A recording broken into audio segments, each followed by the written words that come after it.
Well, welcome everybody. I'm so delighted to see that we have about 20 participants today. That's several more than we had a few weeks ago for the clarinet presentation that I did.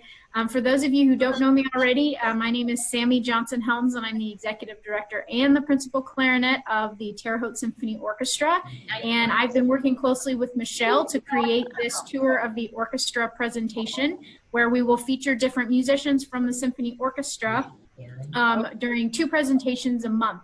So today, I am pleased to introduce Randy Mitchell. He is our principal trombone of the symphony and has been for decades. So we are absolutely delighted to have him present different types of trombones. He's probably brought several instruments with him. I see at least 2. I'm sure he's got a few that are behind the screen right now.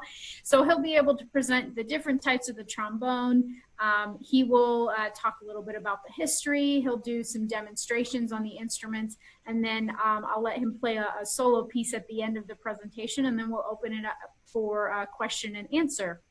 So Michelle, are you guys ready to do a sound check?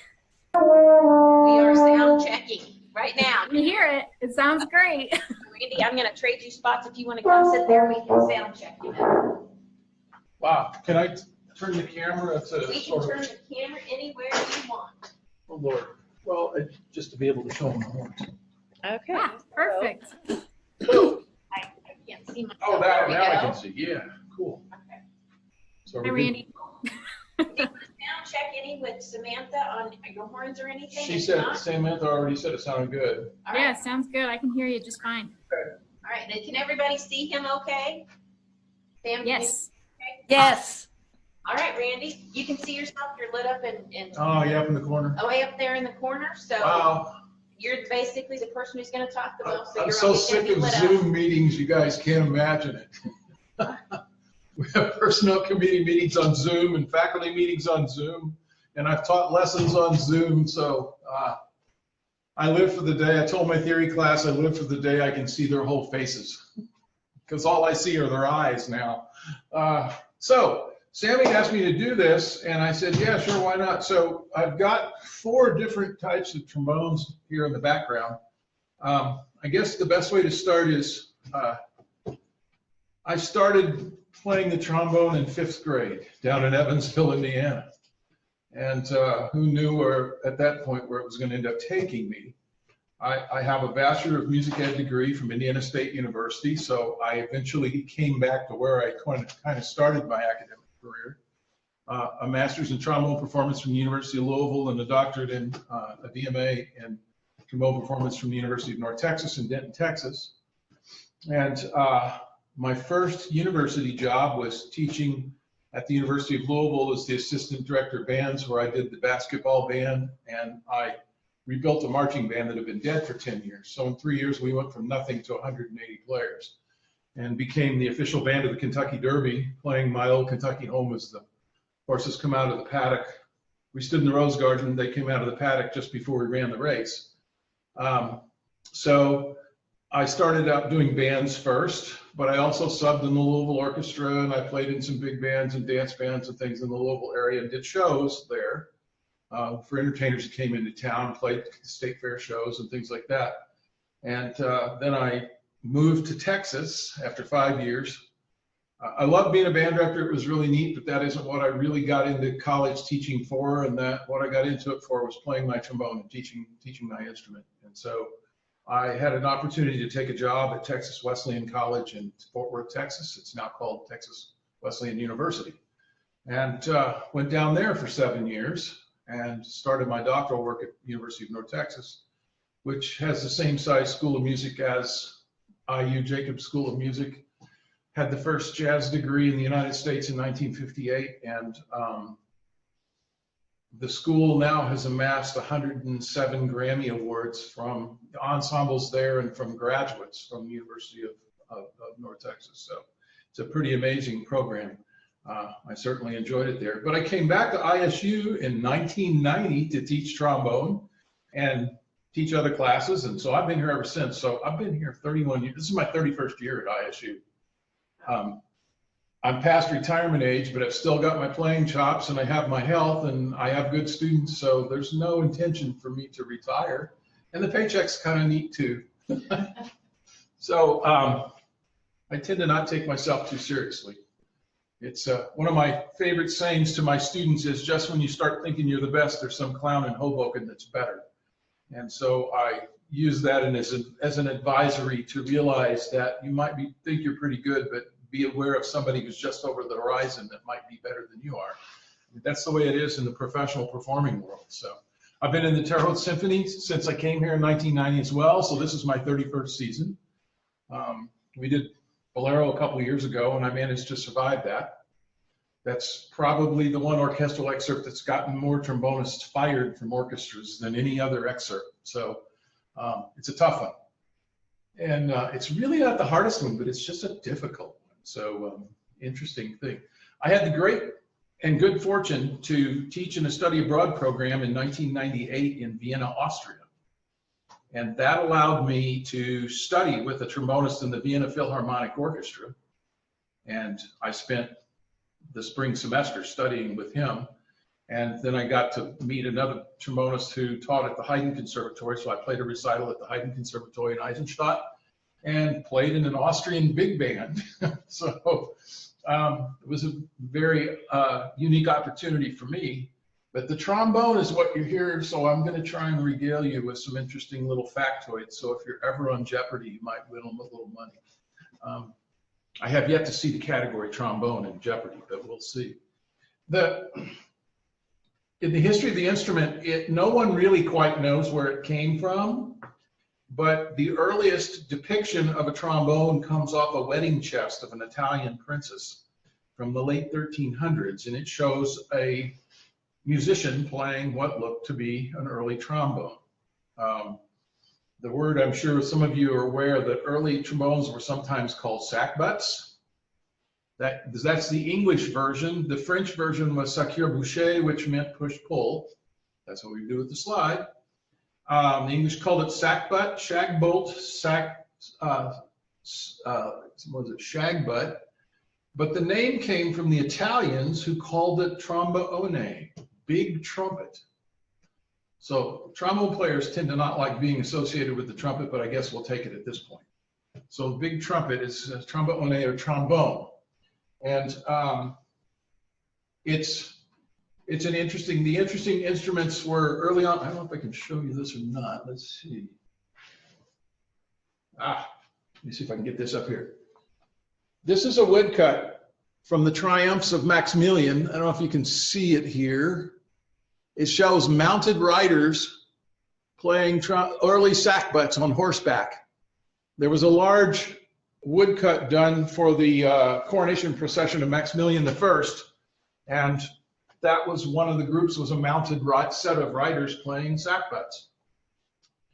And the sackbut was kind of an interesting instrument. The bell on a sackbut is much more funnel shaped, almost like what you're going to use to put fluid in your transmission fluid opening in your car. It doesn't have, the modern trombone has a bell flare that you can see here that flares out quite a bit. And the sackbut was more like a funnel.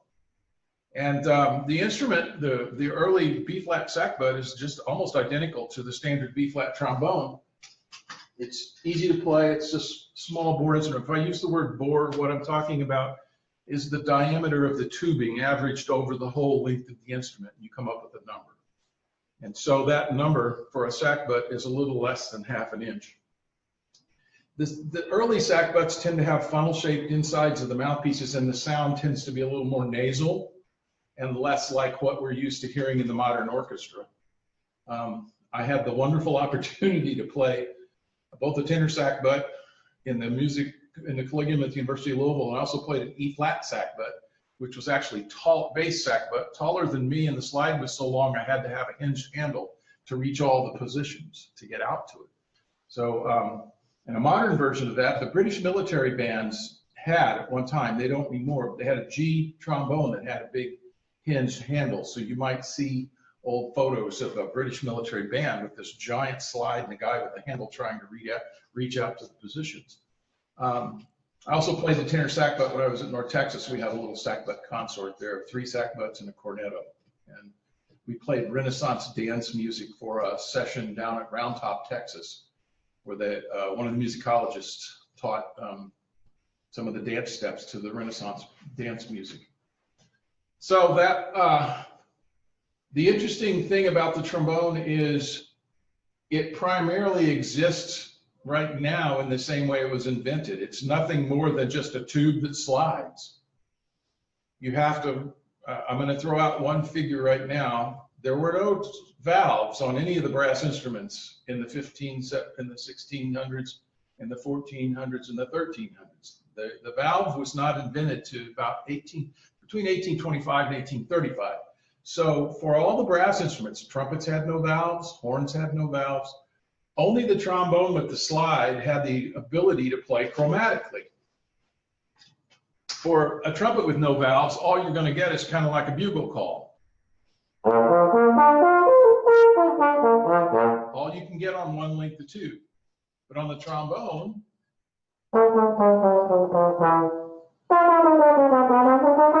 so I can get all the chromatic pitches on my instrument that the trumpets and horns couldn't. And for this reason, the sackbut being a little bit more smaller in sound, these became really popular with composers to use in doubling voices in the choirs, especially in sacred music, church choir music, and also in early opera. And so what you would have would be the alto sackbut, the baby one, and I have an alto trombone here with a modern attachment, but you can tell size-wise, the alto is much smaller than the tenor. And so it's meant to be able to play a little higher. It has a little brighter sound. It sort of bridges the gap between the trumpets and the trombones.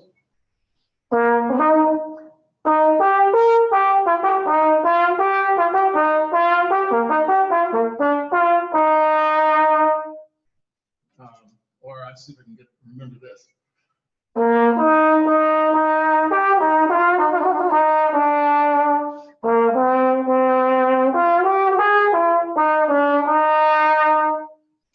That's a little excerpt from a concerto written in the late 1700s by Georg Wagenseil in Austin, Vienna, for the alto trombone. So the alto trombone doubled the alto voice, the tenor trombone doubled the tenor voice, and the bass trombone, my big monster over here on the farthest side, would double the bass voice in the choirs. So you have that little bit of reinforcement. A couple of years ago, I think our Masterworks Chorale did the Mozart Requiem. Bruce, I think you sang on that one, didn't you? Yeah. Yes, I did.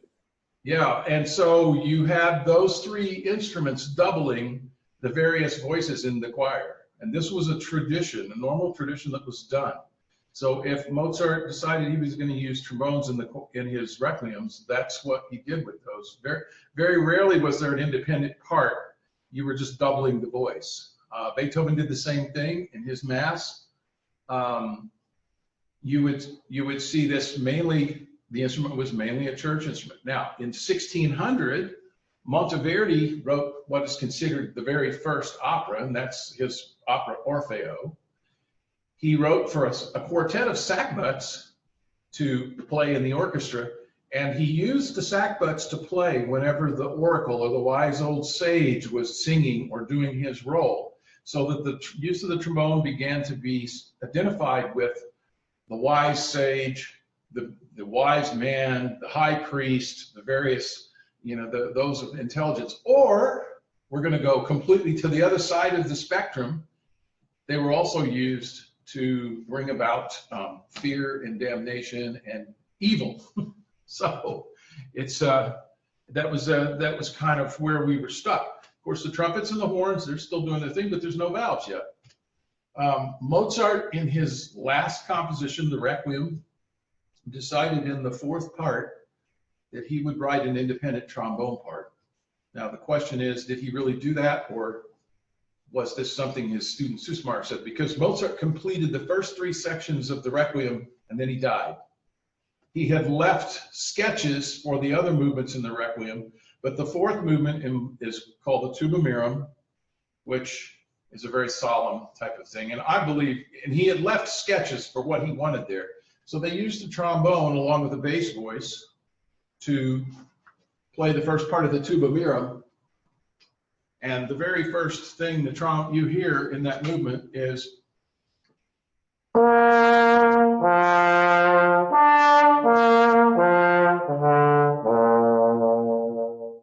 and then the bass voice comes in as you hold the low note, and you hear the bass sing, Tuba mirum spargen so.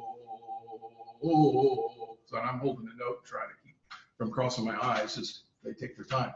So the bass then sings, and I have this little obligato thing behind the bass voice. And while it's a beautiful line, I have to make sure I slide it under the bass solo because singers tend to get irritated if you try to overpower them. And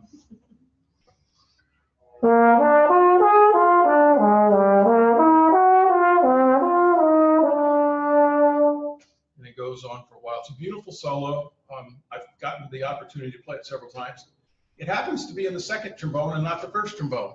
It's one of those great solos. And Mozart, I really believe this was in Mozart's idea. He was using it as a church type of thing and making it a traditional use of the instrument. Also, in the overture to the Magic Flute, his opera overtures, he doesn't use the trombones in every one of them, but in several of the overtures, in Overture to the Magic Flute, the trombones play the 3 magic chords that are part of what's going on. These 3 chords go out throughout the Magic Flute because the Magic Flute is based on a lot of Masonic terminology and Masonic, I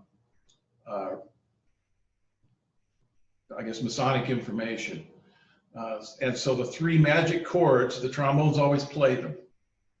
And then when Sarastro, the high priest, does his big aria, the trombones are accompanying him. So up to this point, we're basically church instruments. And we're doing what we can as church instruments. And playing, we can play chromatically, the trumpets can't, the horns can't. Somebody figured out on a trumpet they could put a hole in a certain place and they could cover that hole and open it and then they could play another group of notes, but that's basically all they can do. On this beast, the trombone, the tenor trombone, well, any trombone basically, any of the tenor trombones, basically in first position, it's a 9-foot tube. I can take a 9-foot piece of garden hose and play the same notes on it that I can play in first position on my trombone. Doesn't sound the same. I actually have one. I do this as a kid's demo when we go out and play for elementary schools. I've got a 9-foot length of garden hose and several different shapes and sizes of funnels, some made of metal, some made of plastic, just to demonstrate. But if I extend my slide as far as I can, that's 15 feet of tube. So it doesn't look like that because it's folded over twice, but it does get to be a rather long tube. Now the trumpets and things, they're actually moving their valves up and down, but they're diverting the wind, the vibrations into other lengths of tube, such as this instrument. This is a modern tenor. It's what I use most of the time in the orchestra. And it has an extra valve right here. So if I pull that valve, it shoots the wind into this extra length of tube out, and it causes the pitch to go down. I can get to the low register. I can play some notes I can't play on my straight tenor. I don't have that note on my tenor. So it allows me to get some lower notes. And to be honest with you, if I'm playing a bunch of high stuff, I have another piece I can slip in here that doesn't have this valve, and it makes playing a lot easier. So then we have this big monster. So you can see this one has 2 valves. The bell is much bigger. It's a bass trombone. The extra valve allows you to play some notes in the low register that you can't get on the trombone with the F attachment. This is the instrument that bridges the gap between the tenor trombones and the tuba in the orchestra. So you look at the end of this section, there's always 2 tenors, and then there's a bass, and then there's a tuba. And in some professional symphony orchestras, the bass trombone position is considered so respected that that's considered a principal player right along with the first trumpet, the first trombone, the concertmaster, the principal cellist. It's given a principal designation in some of the major symphony orchestras. I don't profess to be a bass trombonist. I do play the bass trombone, but a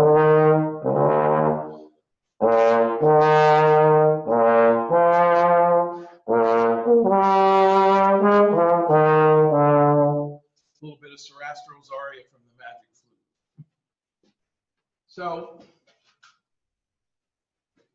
up until the end of the classical era, the late 1700s, Mozart's era, he was using the trombone a bit.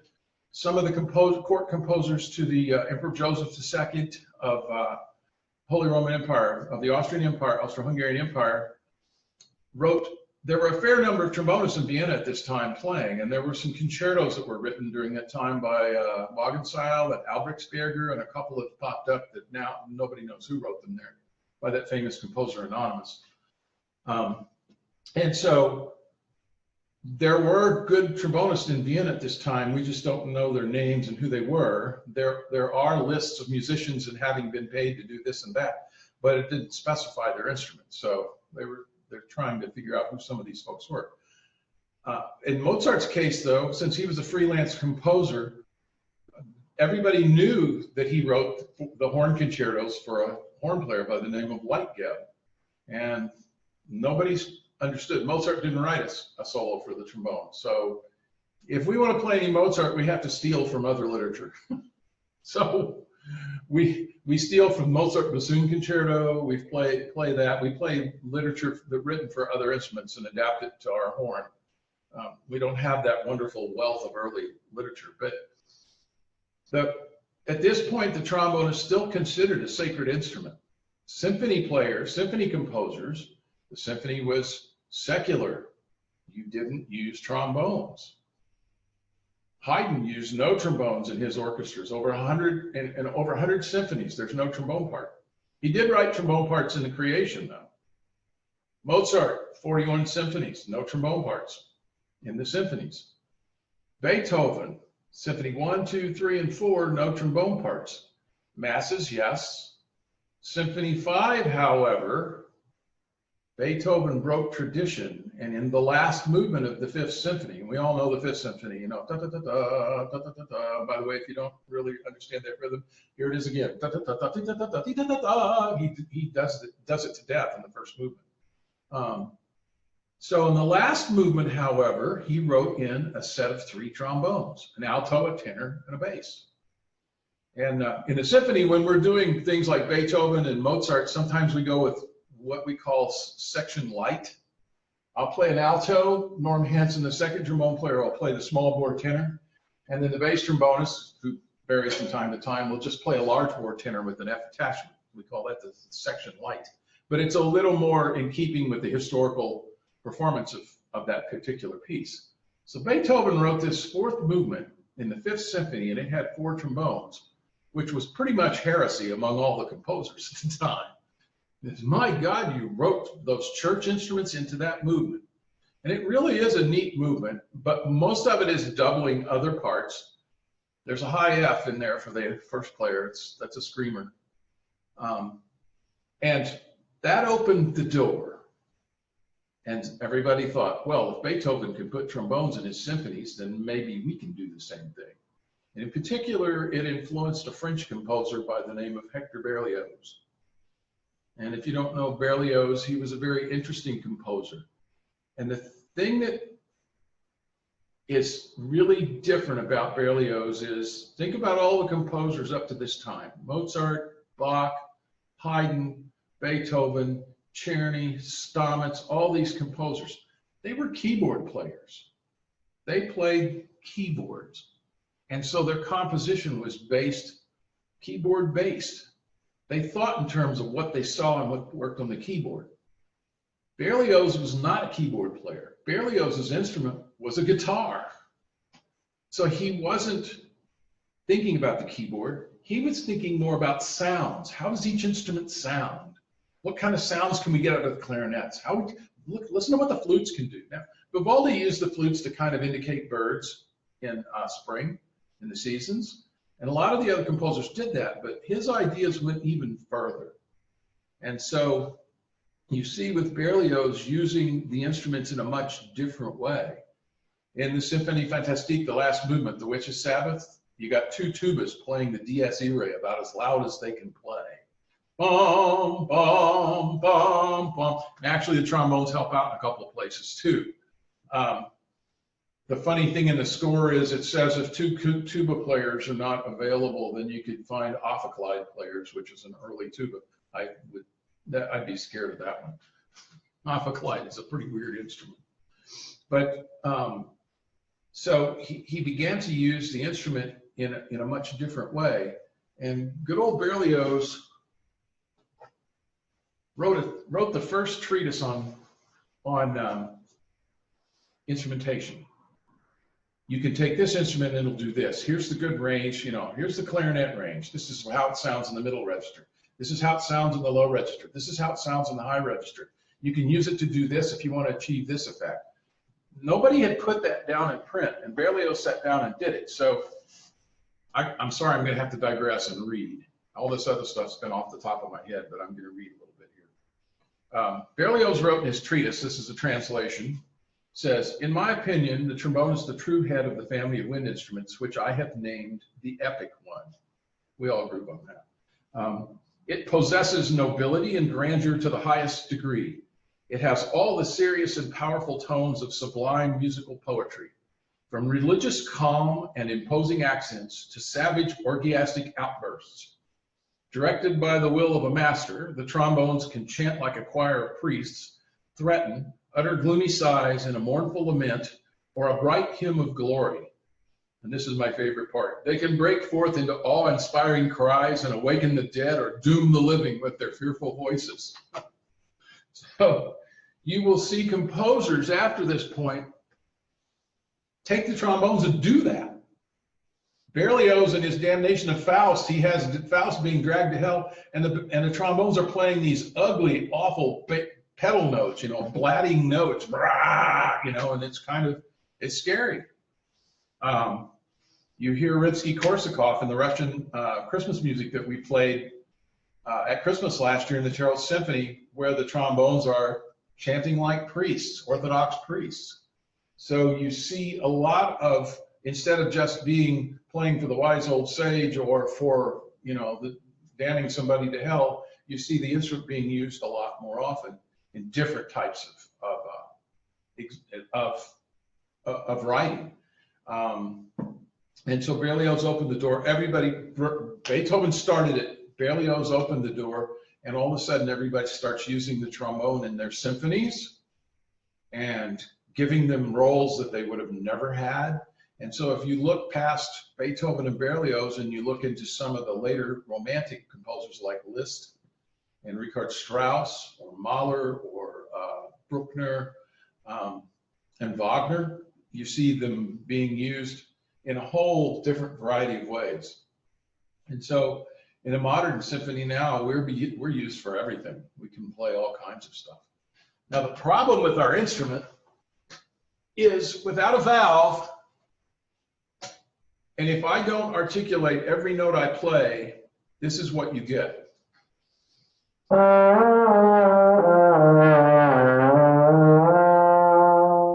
One big smear. So like the voice, so I have to articulate every note just like you would be articulating syllables when you speak. So I'm using a ta and a da. You say ta on the first note and I da on the other. So let's see if I can think of here's a little ballad tune.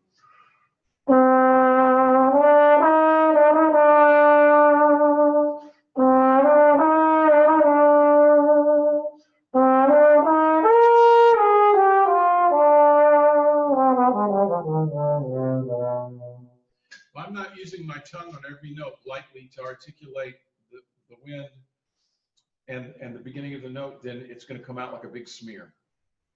So we have to spend time with our students. And as a student, former student, I had to spend a lot of time cultivating this ability, because on the other brasses, when you move those valves up and down, that does the natural separation of the note. So on the slide, it's a lot like the voice. We have to come up with a different way of making this articulation be clean. So it's very much a vocally inspired instrument. And in fact, the method book that we use to teach legato, and it's used all over the world, was written, the etudes were written by Marco Bordoni, who was a teacher of voice at the Paris Conservatory in the early 1800s. And the book was adapted by a French trombonist by the name of Johannes Rochoux. And Rochoux came to the US in 1920, along with Serge Koussevitzky, when Koussevitzky was hired to do the Boston Symphony. He said, well, I'll take the job, but I'm gonna bring my trombone player with me. And they said, okay, what's it gonna cost us? And he told them. And so Rochoux came with him, and he lived for 9 years in the US playing in the Boston Symphony. So that's the book we use. I mean, everybody uses it. Even the tuba players use it, euphonium. I teach euphonium as well, and we use that for our legato studies.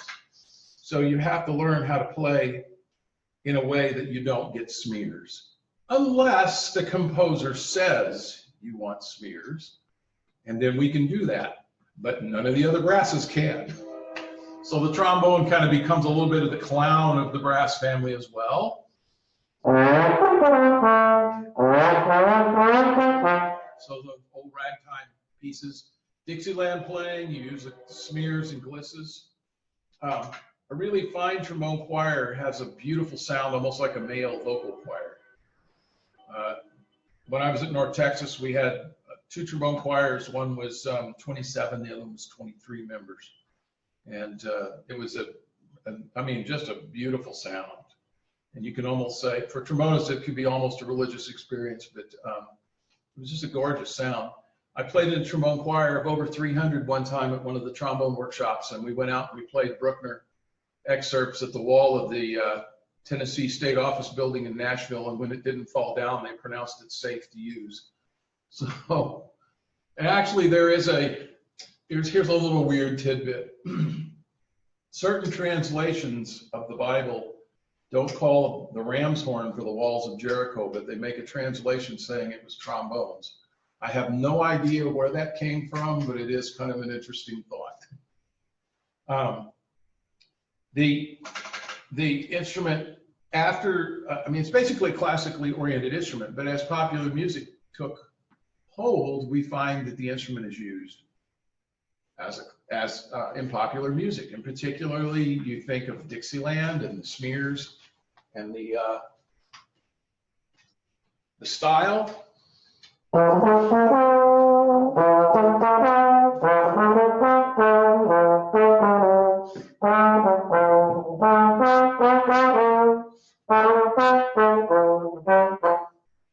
So style is an intellectual concept for us horn teachers. I have switches I call them switches in my head. If I'm playing in the symphony, I'm not going to play like that. I'm going to play in a classical style that's appropriate for the piece of music that I'm playing. And this actually even goes deeper than that. If I'm playing Berlioz, I'm going to play with a lighter, brighter sound. And if I'm playing Wagner, I'm going to play with a darker, deeper sound. So each composer sometimes has different styles that you want to adjust to. And so whenever I'm playing, if we're playing a Pops concert, we did a Beatles concert on the 29th of August out in the park. I think some of you probably came and heard that concert. Almost all of them. Yeah. And that was a different style of playing. And that's more of a show type of thing. And I'm a classically trained trombonist that's learned to play jazz. I didn't play in a big band until I was a junior in college. We didn't have one at my high school. Back then they called them stage bands. We didn't have one. I went to the University of Louisville because they wouldn't guarantee to me at IU that I would study with Louis Van Haney. I didn't want to study with the other 2 trombone teachers. And since they wouldn't guarantee that's who my teacher would be, I went to U of L instead. I was an Indiana resident. It would have been a great thing to go to IU, but they wouldn't say, yes, he's going to be your teacher. But at the University of Louisville, I went across the river and studied jazz improvisation with Jamie Aebersold. Jamie's one of the top jazz educators in the world. He's a living artistic treasure. He's been designated a living artistic treasure of the state of Indiana. And nothing like studying with the best. And I studied with David Baker privately when he was alive, just privately at IU. But I wanted to learn how to be a trombone player, not just a classical player, not a jazz player, but when somebody puts the music in front of me, I can play it the way it needs to be played. And I think most people who consider themselves to be professional musicians have that kind of attitude about it. If their instrument says you might be having to do this, you learn how to do that style. I've never taken a jazz class other than a couple of things at a Jamie Aebersold jazz improvisation camp. I never took one in school. I learned by the seat of my pants playing jobs, where I'd get called to play in this big band or that big band and learn how to do it. Or I'd get called to play for a different number of entertainers. So I've played a Derby Eve show for Liza Minnelli. I've played a Derby Eve show with Clyde McCoy. Old Sugar Blues, some of you may remember Clyde McCoy and the Sugar Blues on trumpet. He showed up to play the Derby Eve job. Somebody says, "Where's your book?" And so we refer to the music, "Where's your book?" He says, "I'm just going to call up the tunes and we're going to play." No music. That means you got to have a bunch of stuff up here ready to go. Did a show for, I contracted the band for a Nancy Wilson show, the blues singer Nancy Wilson. And the opening act was Henny Youngman, and the band, our sides hurt so much from laughing, it was hard to play the show for Nancy Wilson. B.J. Thomas, B.J. Thomas, Raindrops Keep Falling on My Head, played 2 shows for him, 2 different times. I did 2 weeks worth of work for Brenda Lee, Miss I'm Sorry, and Rockin' Around a Christmas Tree. And I did a week's worth of show for Barbara Eden, the I Dream of Jeannie lady. She started out singing with the Freddie Martin band. And she came in and we did 2 shows a night for her. Incredible stage fright. You think somebody who's up on TV all the time, live performing, incredible stage fright. Another person that has a lot of stage fright is, of all people, Barbra Streisand. She hates live concerts. I did do a show for Barbra Streisand's conductor and composer. That was Marvin Hamlish. And Crystal Gale, and I go through these, Vic Damone. I forget half of them I did shows for. You just do them over the years. And they're a lot of fun playing with these folks. Frankie Avalon. I did 2 weeks worth of show for Frankie Avalon. So they come in town, then you get a call and you go play. And the fun part there is fun. You get 2 hours to rehearse the book, and usually the show's 3 hours long. That means you're sight reading something on the show. So you got to have your eyes and your brain really working on that.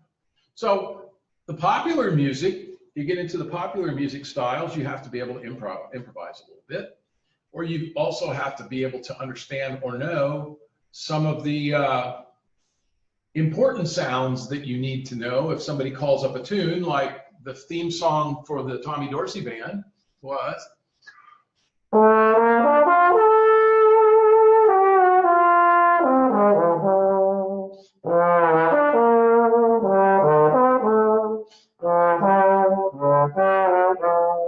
getting sentimental over you. The trombone was the saxophone of the 1940s. The trombone got to play all the sexy music that the saxophone now gets to play. So, and actually the original key to that tune was, I think I can do it. A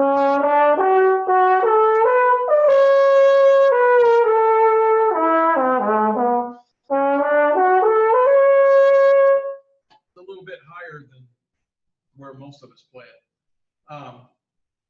And the big band styles and the types of things that you need to be able to do in rock band tunes. I put myself to grad school playing in 2 bands. One was a rhythm and blues band, and the other one was a old rock and roll band. We played what they now call moldy oldies, but Tower of Power, Earth, Wind and Fire, Chicago, Blood, Sweat and Tears. Oh Lord, really cool. Allman Brothers, Doobie Brothers, really cool stuff. That put me through school. That got me through grad school. That was down in Louisville. And so it became a really important thing to do. Now, sometimes a composer might decide, I need to change the sound on that instrument somehow.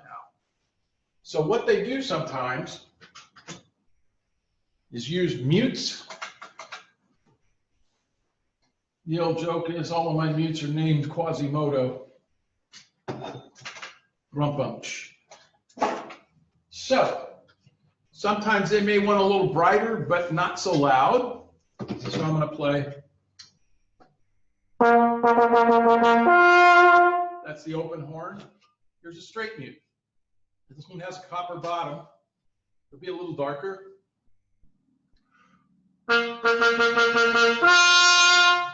You can hear it's a little buzzier and a little different sound. They make an all aluminum mute that's a little brighter. I also have one that's got a brass bottom that has a different sound to it. Another mute is the cup mute. This was used, a cup mute is used, it's a little more mellow sound, a lot of dance band playing. Let's see if I can come up with something here.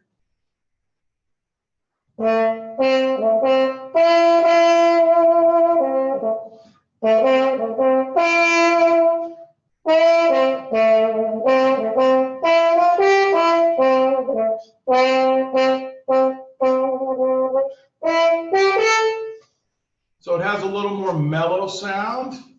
Without the mute, it sounds like this.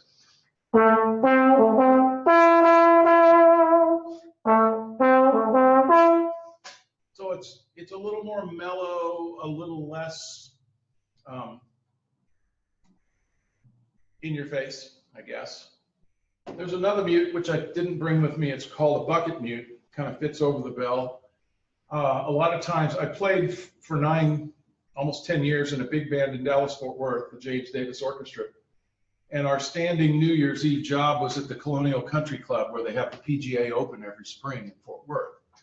And of course, on New Year's Eve, everybody gets paid double scale. You know, I always tell my students, I ask my students in theory class, what's the most important scale? And they're all thinking, oh, B flat, F sharp. I said, no. The most important scale is the pay scale. And then they all laugh and give me a rim shot, but the bucket mutes, we would play at Colonial, and the first set, everybody was eating. You don't want a band playing in your face, especially an 18-piece big band, so everybody went into buckets to mute the sound a little bit while they were dining, because we were live music. They wanted to be able to talk to each other. Then after that first set, mutes came out and we were playing dance music. So here's one.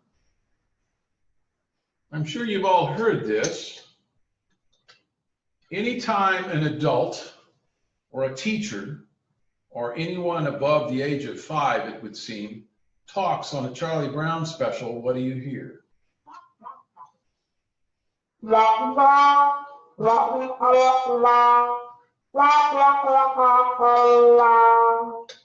You're hearing a trombone player using a wah-wah mute. And that's when you hear the adult doing their thing. And the thing is, I've tried to say, you know, how am I going to say, how can I talk? Hello. How are you? Or how are you? And so you occasionally get to play on a wah-wah mute. And the trumpets like to, they have the small mute for the trumpet is, they take the stem out, and it's a Harmon. It has a neat buzzy sound, and unfortunately the trombone mute just doesn't do that. It just doesn't do the same thing. I've thought maybe one of these years I would try to experiment and couple up with something that I could get that neat, jazzy, buzzy sound of a Harmon mute on trumpet and get it on trombone, but I haven't come up with that one yet, unfortunately. So you see trombones used in big bands, it's used in Dixieland bands. When the Midtown Men came in town about 1.5 years ago, I played trombone. I got called to play trombone on that show, along with Randy Solomon on tenor sax joined me from DePaul, and we played the Midtown Men show. We had 1 hour rehearsal. The show was about 2.5 hours, and we did a sound check, and off we went. So that was kind of fun and kind of neat to be able to play with them. And the band leader there was just a fabulous trumpet player, amazing trumpet player.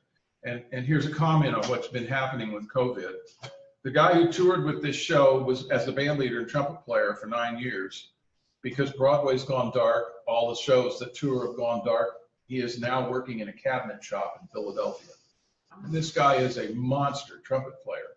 But all those actors and all those musicians that work Broadway, and you know, the Indianapolis Symphony has canceled their season, so all those players, the Indianapolis Chamber Orchestra recently canceled their season.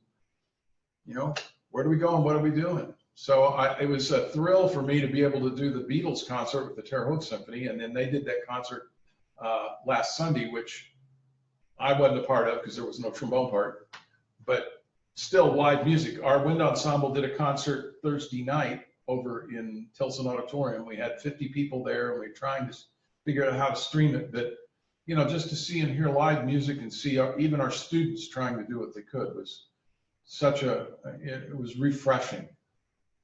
You know, we're dealing right now with what I call the pink slime. How many of you have seen Ghostbusters 2?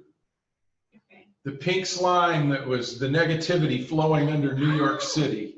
Okay. So that's what I'm calling the COVID thing, because we're all living with this pink slime that's underneath everything we do. It's there, it doesn't go away.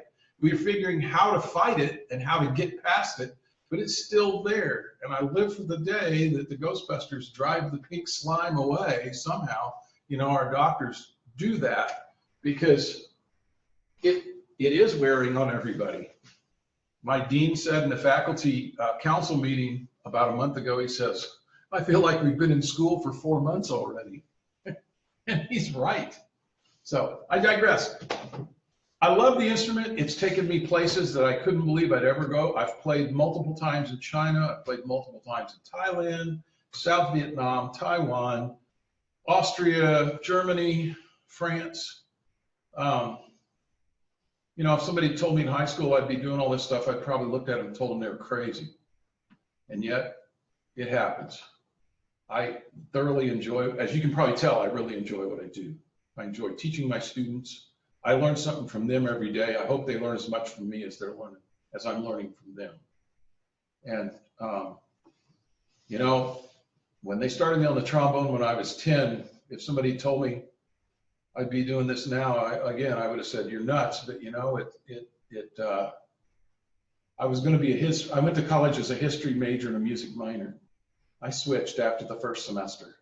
I dearly love military history. I still love military history. I have, my uncle was killed in action in the Second World War. I have a room in my basement that looks like 1940s. But if I had it all to do all over again, I'd probably still be doing the same thing, you know? So I've been rambling. Do any of you have any questions?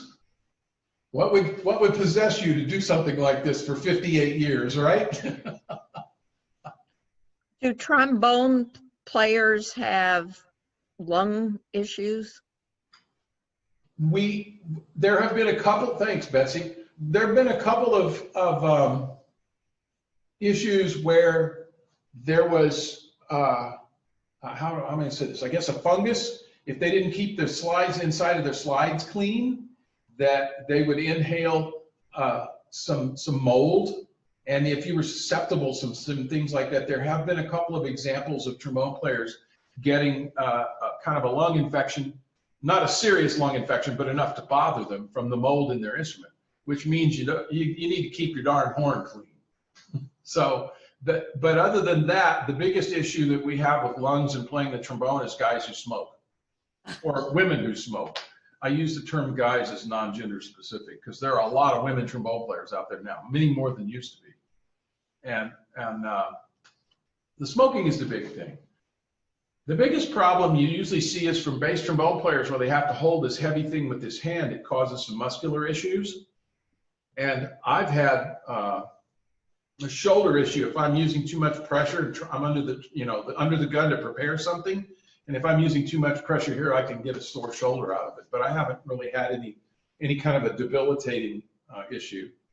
So yeah, Betsy, there is the possibility, but it's only been seen in a couple people. A couple of years ago, I think it was a couple of years ago, at the Christmas concert,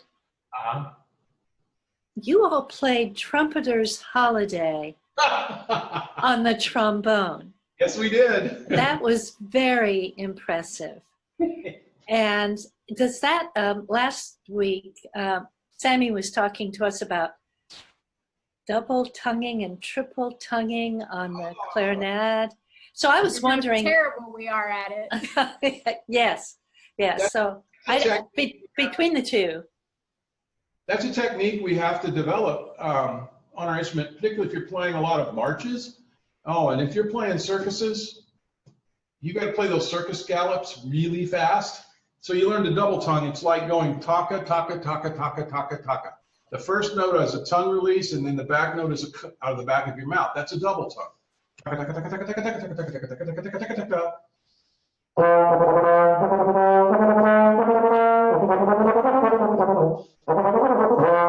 So you learn to double tongue in order to, the tricky part is the double tongue is so fast you got to figure out how to coordinate the slide. That was an E flat scale. There's a tune by Charlie Mingus, a jazz tune called Boogie Stop Shuffle.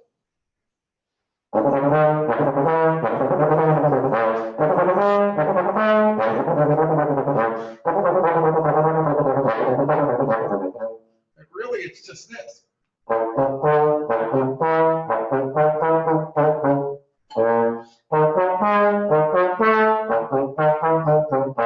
It's just a blues, but you're double tonguing each note, and that makes it seem that much harder. I got another one I can lay on you. Yes, Sherry, go ahead. Was it hard to do Tromboner's Holiday? Oh, no, that wasn't too hard. Trumpeter's Holiday on the trombone. Yeah. Yeah, we were playing in our range, which is an octave below where the trumpets have it. But that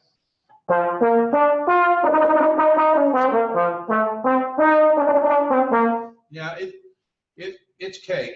And the whole thing, we've done that shtick before several years ago. We did it where we were pretty disruptive and came out and said, you know, we can play this just as well as the trumpets. Just give us a shot. So it's a fun shtick to do. But if I do it slowly, you'll hear how bad it sounds. Okay. Every other note has kind of a muffled sound to it. But when you speed it up, you can't really hear it so much. I don't know if I can pull this off, but let me try. This is the part of a gypsy violin piece called Czardas.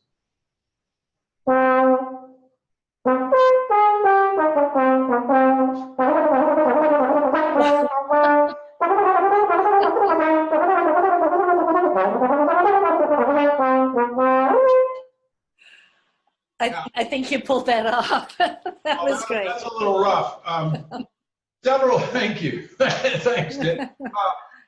I heard somebody do that at one of the trombone. We get together on a yearly basis for the International Trombone Association Festival. And there'll be anywhere from 800 to 1,000 trombonists there, which I'm pretty sure violates a law of nature somewhere. But I heard somebody doing some things like that, and it was about 1998. And I thought, man, I'm a dinosaur. I need to get some of these techniques down. And I just started working on them, trying to get them to do. The triple tongue is a similar type of thing, only you're saying, I say taka ta taka ta taka ta taka ta ta, taka ta taka ta taka ta taka ta taka ta taka ta ta, triple tonguing.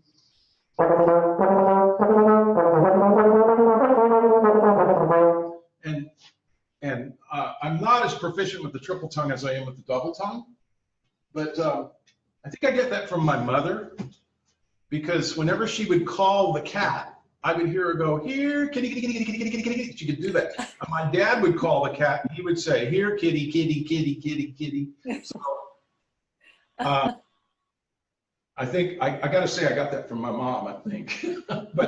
But here's the thing, in a circus, if you're playing circuses, and God knows I've played a ton of circuses. I've done Ringling Brother and Barnum and Bailey.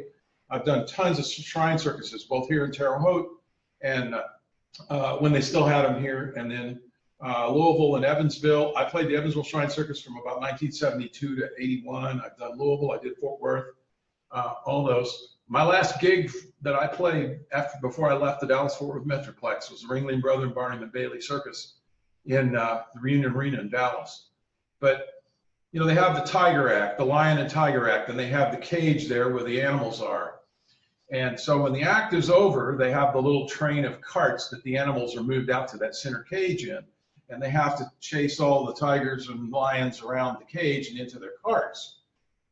And the band always refers to the designated tiger or lion. One of them doesn't want to go into the cart.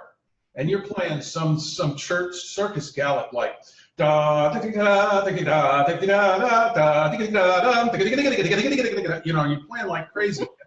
Stupid lion that won't go in the darn cart. And so, you know, ultimately the lion goes in the cart and you get to put the horn down and call for oxygen. So musicians have some irreverent things about what we do at times. So does that answer your question, Sharon? Yes, it does. Thank you. So there's a lot of techniques we have to come up with. I've actually had to take a Frisbee, find a Frisbee that would fit over the bell of my instrument, and then flutter tongue. Flutter tongue is when you go with your tongue, like this. Like a buzzy sound. Put a Frisbee over my bell in flutter tongue to imitate the plague of locusts in a piece that was written about the plagues that were sent to the Egyptians. So you come up with different things to be able to do. Here's one of them. It's been a while since I've done this. I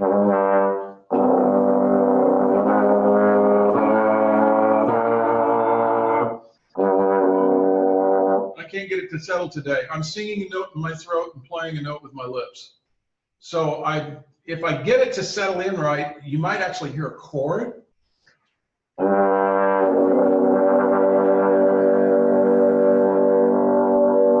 I almost got the chord that time.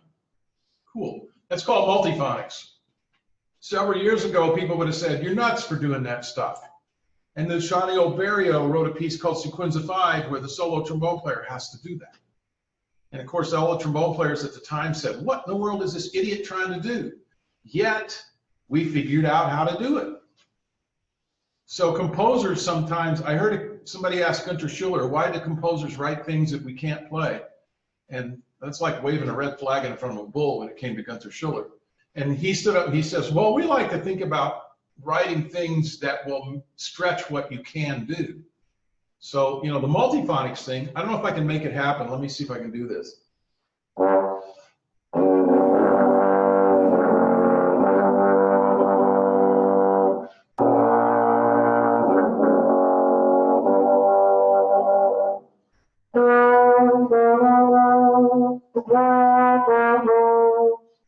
You know, a little mood indigo.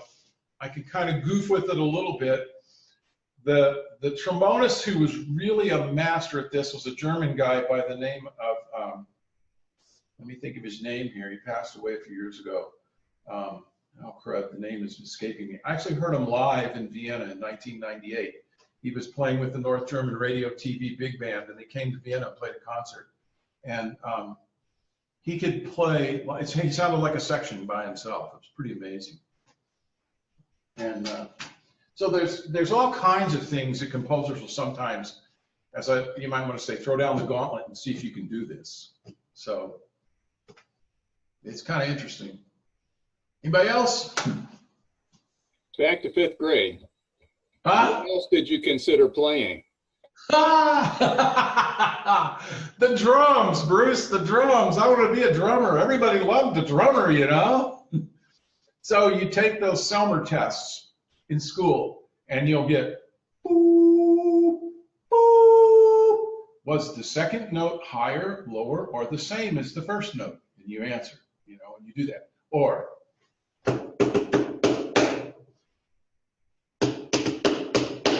was the second rhythm the same as the first note or different from the first rhythm? So you took those tests. So I said, I want to play the drums. And they said, oh, no. You scored too high on pitch recognition or rhythm recognition. We think you should pick an instrument. My cousin, who's 4 years older than me, plays the trombone. He taught me to play a couple of tunes.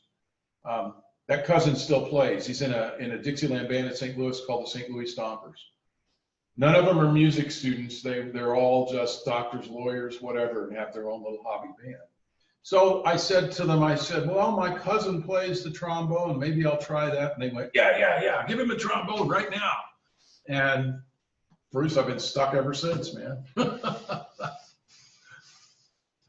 Then they see, but the thing is with the rhythm thing, they put all the people who had good pitch recognition and rhythm recognition on the instruments, and then they put all the guys who didn't have either of that in the percussion section, and wondered about 5 years down the road why the part of the percussion section was so horrible. So sooner it got figured out, you know, and but I can remember my elementary band director, who was an ISU grad, by the way, Mr. Letzinger, Charlie Letzinger. The back corner of the band room where the percussion stuff was, whenever he would get mad, he would throw the chalkboard eraser back there. So the wall was covered with little chalkboard poofs from where the eraser hit from throwing them at the percussion section. So fortunately, most of our teachers now have a much better way of determining who ought to be playing what where. So, but you know, I've been stuck with it all these years, Bruce. I've even got a new horn on order right now. I'm getting a new trombone. It's made entirely, except for the inner slide tubes and the hand braces, it's made out of carbon fiber. Thank you, NASA. I've played it. It sounds just like a regular trombone, but it weighs like a fourth of what a regular horn weighs. And the response is so quick and crisp, it's unreal. And I still can't get my head around how this thing, it's made of black carbon fiber. It doesn't look like brass, it doesn't feel like brass, and it sounds just like a trombone. I can't figure it out. But you know, the dumb horn operator part of my brain says, who cares? As long as it sounds the way you want it, that's fine. Stop being the analytical guy on the other side and trying to figure out what makes it work that way. Hey, Randy, one question I got last week was how much my instruments cost. Could you tell us how much about all your instruments cost? Yeah, not nearly. You know, what I paid for my Shires was a custom-made horn, and I paid at the time I bought it was about 15 years ago. It was about $3,500. Now I know violinists that have paid a lot more than that for just a bow. So, but my Shires was a custom-made horn. Now that horn runs about $5,000. My carbon fiber horn that I'm buying is $32,000. My Alto, I don't even remember what I paid for it. It's been so long. I don't use it all that much, but I think these are running now about $2,500. The basses, a good bass trombone, a good professional bass trombone is $5,000, $6,000, $7,000, really expensive. If I had to replace my Shires now, it'd be in the neighborhood of $5,000. Now my other horn, the silver one, the little straight tenor, this is a 1963 era King 3B. Silver Sonic. What's different about it is from here out to the end of the bell, that's made of sterling silver. It's not brass. It's sterling silver. The rest of it is brass and nickel, but that part, it's a special horn that King made for many years called the Silver Sonic. It has a really nice warm sound. I love the sound I get on it. It's really cool. I tried one years ago that a guy had, and I thought if I ever get a chance to buy one, I will. And I found one in the paper in Fort Worth that a guy was selling, and I paid $275 for it. And the King people told me I should have worn a mask, but that's what the guy wanted for it. And because of the sterling silver bell, it's a pretty expensive horn. It's about a $4,000 horn now. They stopped making them because they were so expensive, and then they brought them back out for a 125th year wedding, 125th year anniversary. So the old ones have a gold-plated inner bell, and then sterling silver bell here, but it's such a warm sound. Let's see. A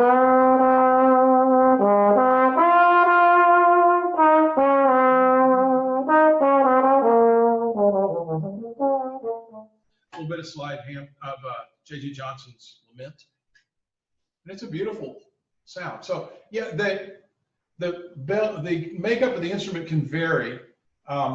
Depends on the amount of copper and zinc they mix together as to what kind of brass they get. More copper gives it a reddish tone, less copper and more zinc gives it a goldish tone.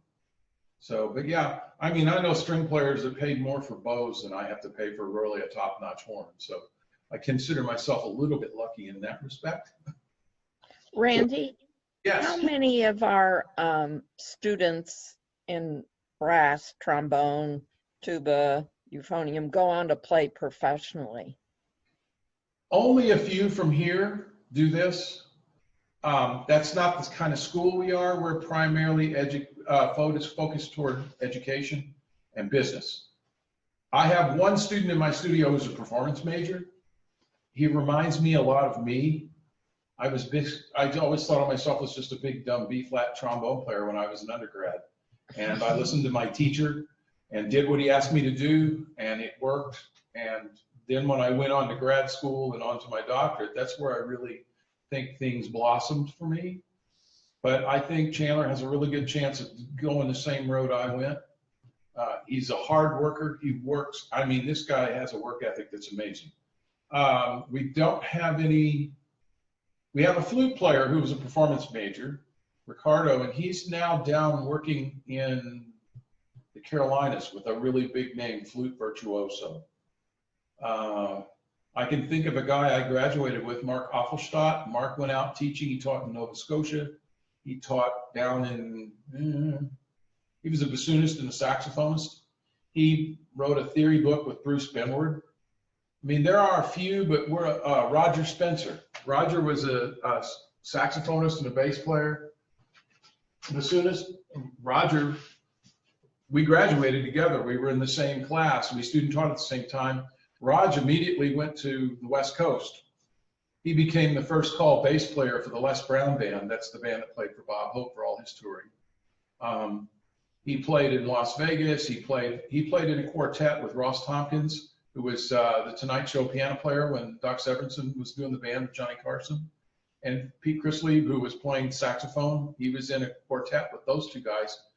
And Raj did really, really well, but he moved to Nashville and he told me he was working all the time, making good money, and the cost of living in California was outstripping what he could make as a musician. So he and his wife moved to Nashville, and they started a place called the Nashville Jazz Connection, I believe is the name of it. It's a jazz school, but they also have a nightclub, and they bring in, Roger taught some at Vanderbilt. He's a great bass player and a great arranger.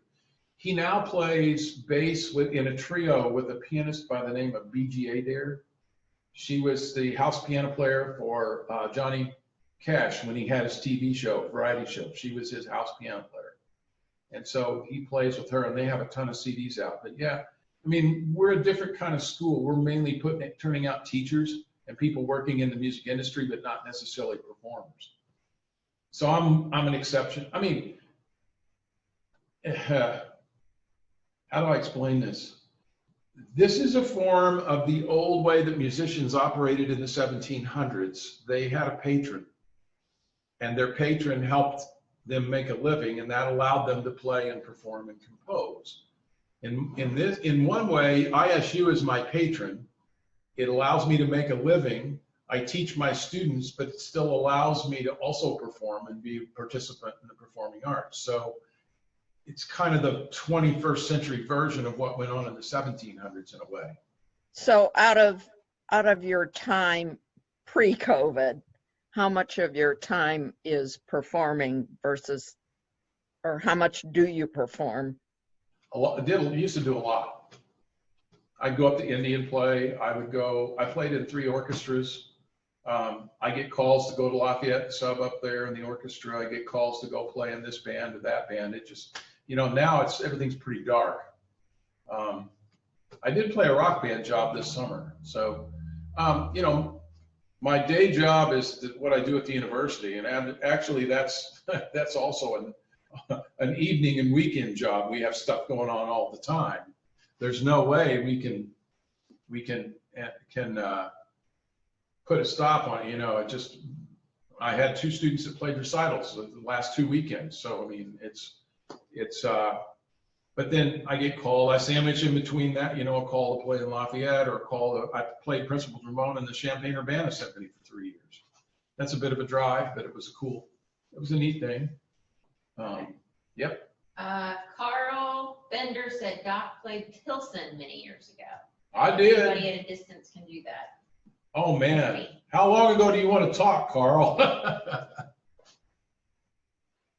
I actually played the Terre Haute Symphony when I was an undergrad here in 1973 and 74.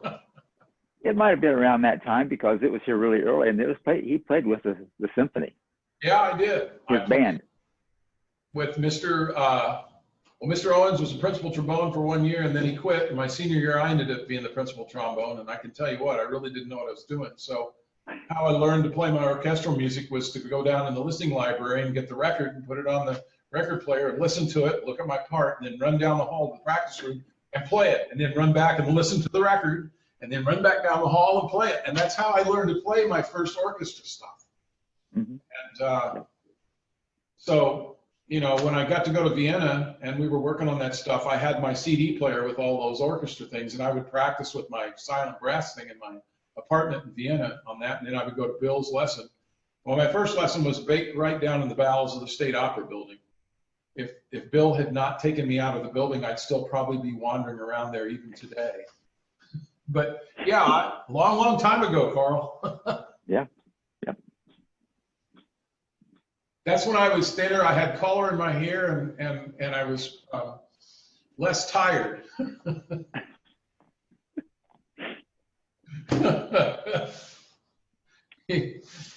Anybody else got a question for me?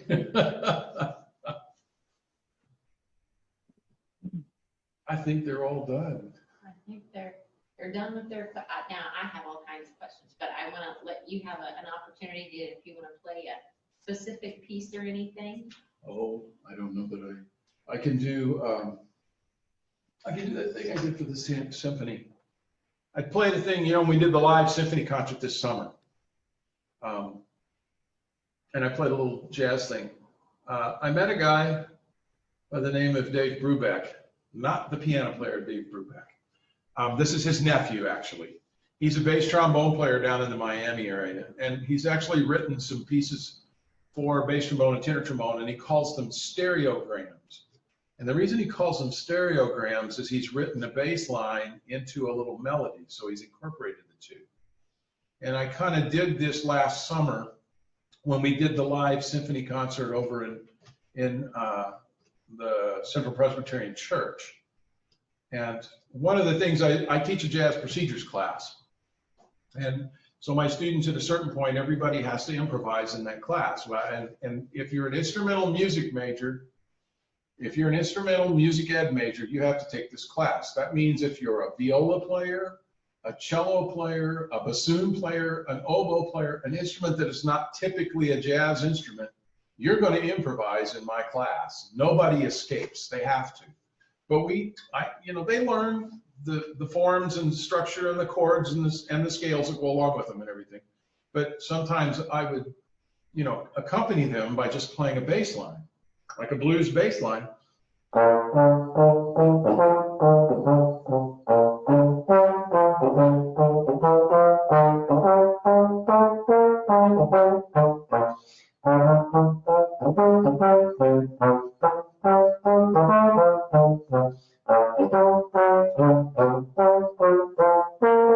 So I took a tune that I know, it's called Bud's Blues. It was written for the great pianist Bud Powell. And I thought, I'm going to work in the bass line along with this little melody and accompany myself.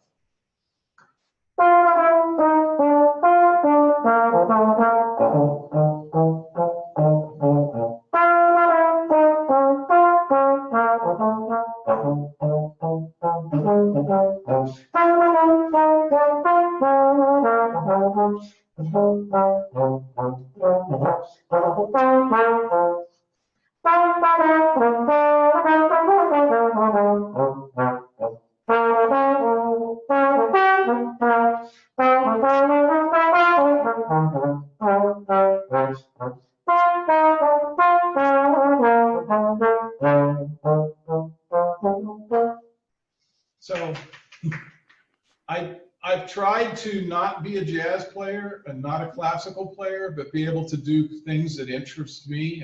And I find jazz to be improvisation. I tell my class this, and they know what I'm talking about. I find it to be terrifying and liberating at the very same time, because there's no music. So I tell them not to be note cripples. In other words, don't feel like you have to have music there in front of you in order to be able to play. You don't. So you can figure out how to become musical. I tell them this: Just go in a practice room and try and figure out how to play Happy Birthday without any music. You know? How do you do that?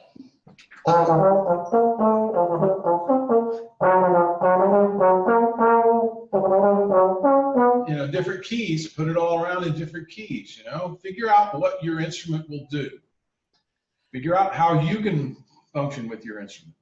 So, you know, I asked J.J. Johnson this when he was coming here as our visiting distinguished artist of jazz. He said, it's all intuitive, it's all intuitive. And I said, no, there has to be something that clicks up here that goes to here, because he was one of the world's greatest jazz trombonists.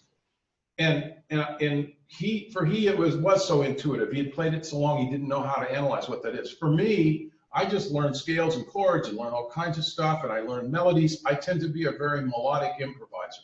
When I'm improvising, I'm listening, I'm hearing the melody in my head, and what can I do with it? So it's a lot like the development of a symphony orchestra piece. I'm taking the melody and I'm playing a variation, as my improvisation is a variation. And so, and again, that's why I say it's liberating and terrifying. So, you know, the one, I did play a piece of the symphony back in 2003, the Bourgeois Concerto, which was pretty much a tour de force. And that was a really cool piece. And that one was terrifying too, so, but it was written. Do you have height requirements to play the trombone? I'm just wondering if you have little short arms. There's no way you can, you know, you're 5 feet tall, and I mean, when you just played, your arm was all the way out there, and Well, you're a 6 feet, yeah. tall person. I'm 5'11". But yes, you know, when you're looking at that 5th grader, you got to figure out how are they gonna grow, you know? Look at mom and dad. The other thing is, I sometimes look at the lips, but this isn't always the best. Like, I have pretty full lips, and sometimes full lips makes a better low brass player than a high brass player. Somebody with an overbite might be better as a clarinet player than a brass player. No offense, Sammy.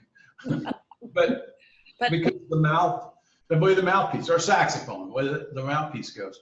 I had a junior high student down in Texas, and when she came to me, she was how should I say, altitudinally challenged. She was not real tall.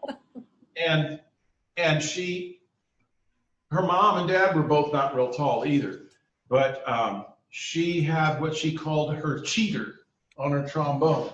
And her cheater was a handle that you could clamp right here on the slide, and she could hold it here, and that got 6th and 7th positions. So there's 7 positions. 8th position is when the slide falls on the floor, which is an occupational hazard that we've all had. If a trombone player says they've never dropped their slide, they're either not a trombone player or they're lying. That isn't true. But yeah, and so she used that hinged handle till she got in high school, and then her arm grew and she was fine. Okay. So you do have to look at them, and the other one is the handle, how you hold it, because there's a certain way that you can hold it, you can really distribute the weight, and some kids want to hold it so that it doesn't distribute the weight. And you have to just, you know, you're forming habits from the minute they start in the 5th grade, so, or 6th grade, wherever they start. But you're right, Sharon, you do need to look at can they get 6th or 7th position? I'm pretty sure in the 5th grade I couldn't get 7th position. Yeah. I had to extend my arm out, but you know, now it's not a problem. And for my student that was in Texas at the time, she ended up going to TCU, not as a music major, but she played in all the ensembles as a student there. And now she owns a pool, a swimming pool company in Houston. She's very successful as a businesswoman. So I don't know if she still plays. I'd have to ask her. But yeah, there are physical issues you have to be aware of. But when they're that young, you don't really know how they're going to grow and how far they're going to grow. So my feeling about that is I like to tell people, let that kid play the instrument they want to play. They're going to work harder on that than if you say, no, you got to play this. Well, maybe they don't want to play it. If they don't want to play it, they're not going to put the effort into it. So, and they'll figure out whether they can play that instrument or not. And if it's not a good choice, they can switch. It's not a bad thing. So. All right. Any other questions? Oh, there's a bunch of, yeah, cool. Okay. Any other questions from anybody? Well, the university hadn't forced me to retire yet, but who knows?